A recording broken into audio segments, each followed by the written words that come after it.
Hello, this is Let's Talk Alzheimer's for a fresh approach to caregiving. I'm Elaine Scholly. Thanks for joining us.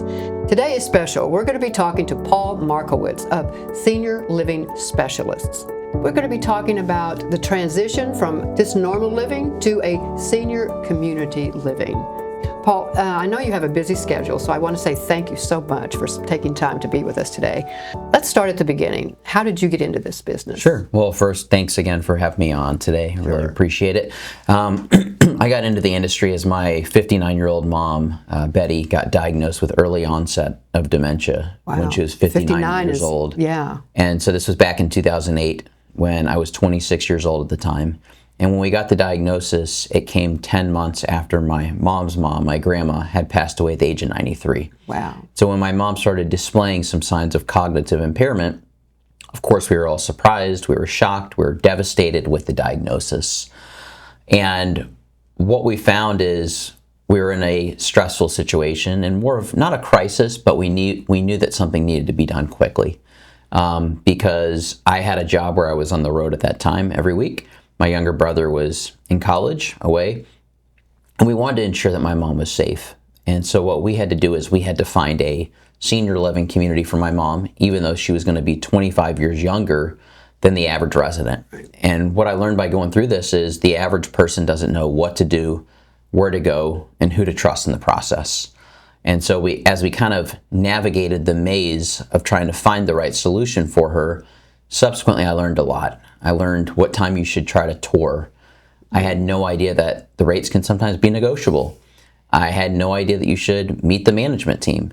And so by going through this process, I started the first local placement company in the Dallas-Fort Worth Metroplex to help consumers find the appropriate senior living option. And what I've told people is that I've found good through a bad situation. This is obviously a very needed service. You've seen this grow, and your company has grown. I've known you for a while, and there's a lot more going on. How much have you grown? Yeah, absolutely. So we cover our headquarters are in Dallas-Fort Worth. So we have a team of 22 people here in the Dallas-Fort Worth area. We do have 3 social workers on our team as well. So everybody on our team locally has a lot of experience in a variety of areas related to the senior care maze. Subsequently, we also have offices in San Antonio and Houston, and then a couple other cities outside of the Texas area. Wonderful. Yeah, so you're expanding beyond Texas yes, we are. A little bit. That's very correct. Good. You said your staff has grown and to include social workers. So you say you have 22 people. What all do they do to help make this transition? Sure. So we have people on the team that just specialize in helping consumers find the right place. Mm-hmm. We have an individual on the team that all that she does is check in with families to see how things are going. We have people on the team that are responsible for touring properties. Then we have people on the team that are responsible for doing outreach and getting the word out. And then we have just a variety of different people on the team that have different kind of help us behind the scenes. And I guess somebody just starting to do this doesn't know all that is happening, and they need to figure out, and that's why a service like this is so helpful, because they can come and learn all these things. Yeah, correct. So, I mean, what we tell families is if I went to a tire store, I don't really know what to ask, right? And so going through this process, you really want to utilize somebody local who's a trustworthy advocate that can advocate on behalf of the families. I think people, they don't really appreciate or understand how much they need to know before they start doing this. So as a whole, when families call you, what is one of the first things they usually ask you?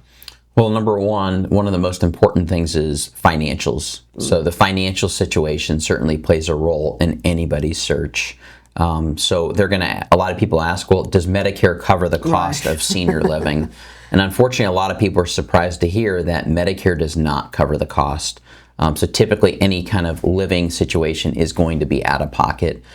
But a lot of people have no idea that the rates can be flexible and communities can offer concessions sometimes. So the financials are definitely a huge factor in anybody's search. Now, concerning home care, because I've run into this a lot. Well, I want to stay at home. I want to stay at home, care for mom. There's a time there where people really just don't understand what home care involves and how much they're going to be asked to do. Yeah, I mean, so home care, what we tell families is the first thing if you're going through the senior care maze that you really want to implement. Because our philosophy is we want people to stay at home for as long as possible. It's having a home care agency or a companion. It could work for a week, it could work for a month, it could work for 6 months, it could work for 3 years. So, it's the natural progression in the senior care journey. But with home care, it's basically they can assist with transportation, they can help with showering, they can help with laundry, they can help with errands, they can help with meal prep. So basically, it's the first way to have somebody come in the home and help that senior out. Yeah. This is my assumption that at some point here, they can no longer care for them, and that becomes a point where they have to decide, when does that time come where we're going to finally have to, so the family itself has to decide when we're going to make this move. Absolutely. And one of the reasons that families have to make that move is that with having a home companion come in, it gets too expensive often. Right. And so when somebody needs care, could be 8 hours a day or 12 hours a day or 24 hours a day, that's one of the most popular reasons why people have to transition from home care to move to a community setting or a residential care home. And correct me if I'm wrong here, but I've talked with people that when they've been making some of the comparisons to the cost, that keeping them at home and then having to do it themselves and so much they have to do, it almost becomes, I'm not going to say cheaper, but certainly more convenient for to move into a community where all those things are taken care of. Yeah, I think what I tell families is the benefit of being in a community setting or a care home is you have the accountability. Right. So you have everything taken care of. Whereas if you have a companion and they don't show up, or if they leave their job, then you have to relearn and reteach the process. And so that's one of the benefits of being in a community setting or care home environment. It becomes a learning experience. Absolutely. For the family. And sometimes you have to keep redoing it and redoing it and redoing Sometimes we don't learn from the first, Absolutely. The first experience. So, and another thing I know that I'll hear, I don't want to be in a nursing home. What do I need to do? So can you explain what the difference in a nursing home and a senior community is? Sure. So a lot of places out there that exist today do not resemble nursing homes. So if you go to an assisted living community or a memory care or a independent living, it's not just a hospital clinical type of setting. Right. The ambiances are more positive, more light friendly, less clinical like, but also more spacious apartments. The food is much better. You have a lot more activities to select from. Do nursing homes certainly exist? They do still, but that's predominantly more for rehab.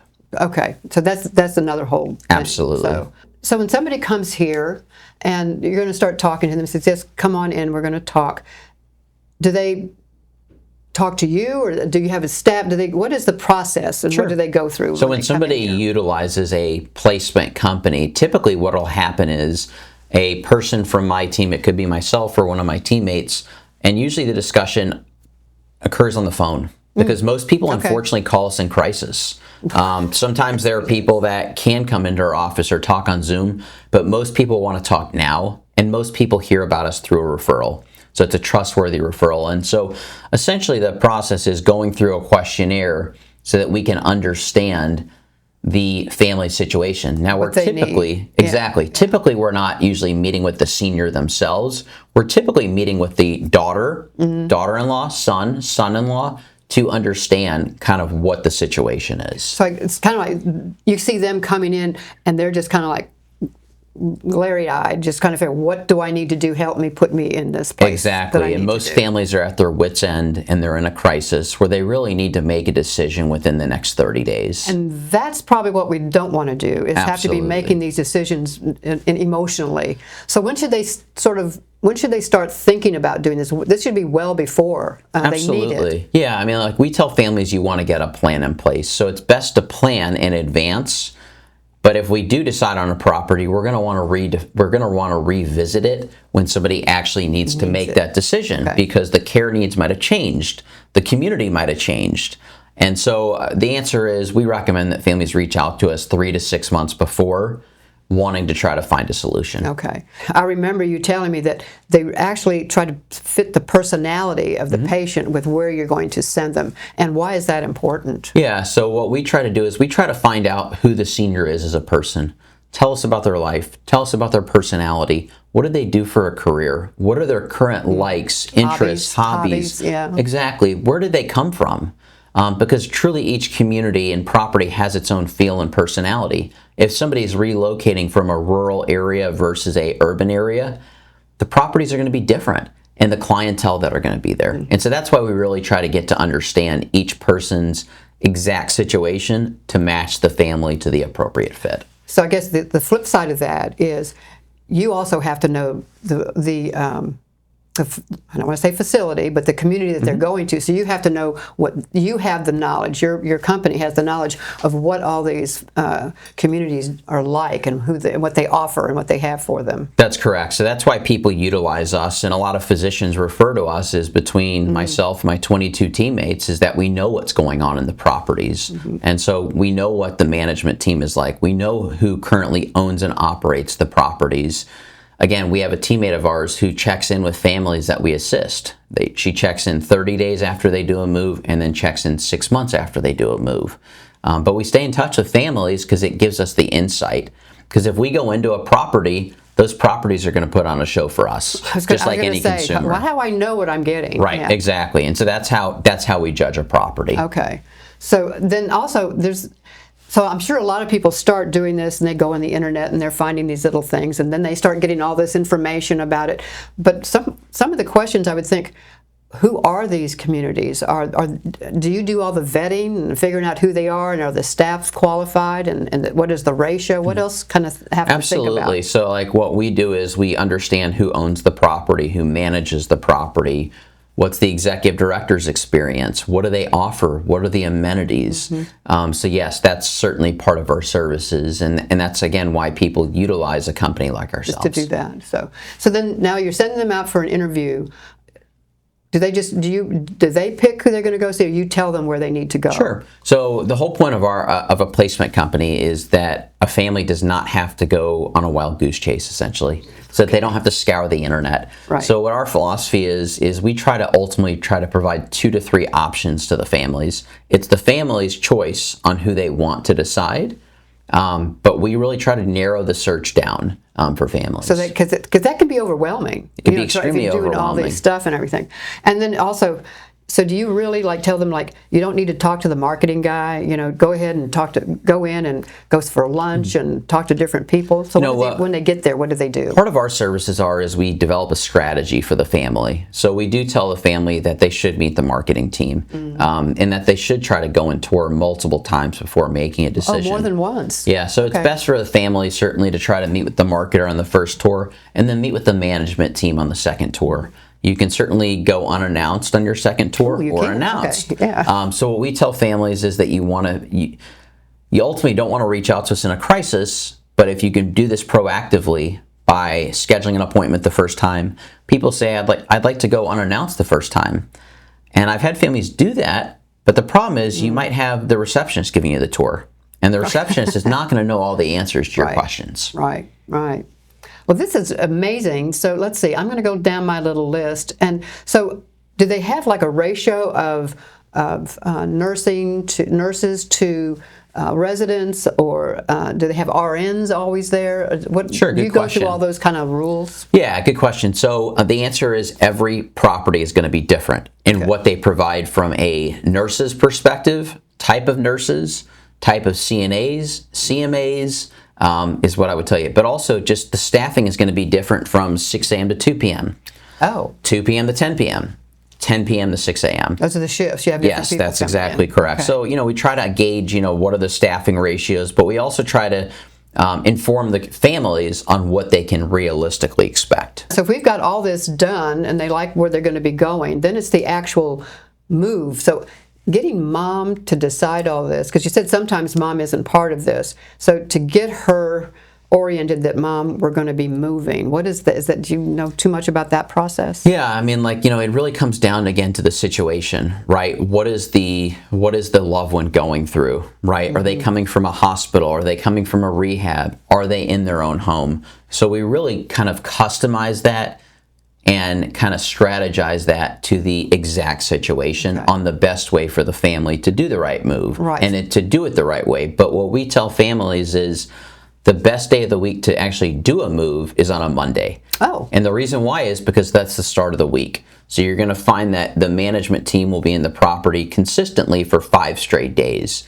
instead of doing a move on a Friday, Saturday, or a Sunday. Thursday, because then you run into the weekend right Exactly. away. Okay. And do they help with the moving in process or?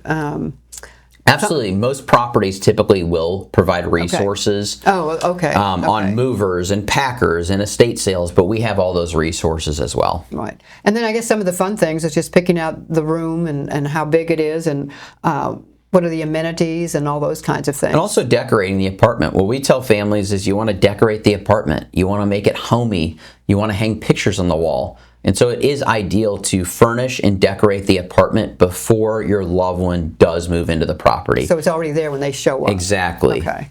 Well, this kind of sounds like we're basically senior living specialists or coaches. You're the coach to get everybody where they need to be. We're a coach and we're an advocate. So we're even once a family moves in, we're going to advocate for the family. We want the families to come back with us if they have questions, if they have likes, if they have dislikes, if they have concerns, if they're not comfortable with going to the property. So we always tell families, come back to us. We're always going to be a resource.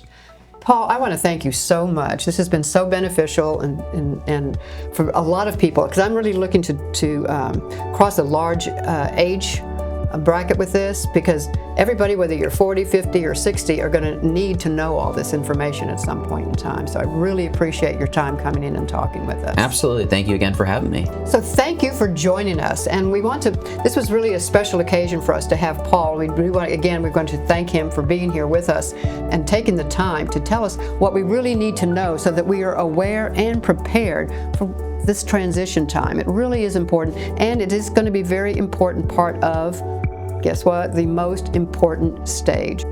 Again, be sure to subscribe to Let's Talk Alzheimer's, and we look forward to hearing from you. If you have any questions, let us know, and we'd be glad to help. Thank you so much for taking the time.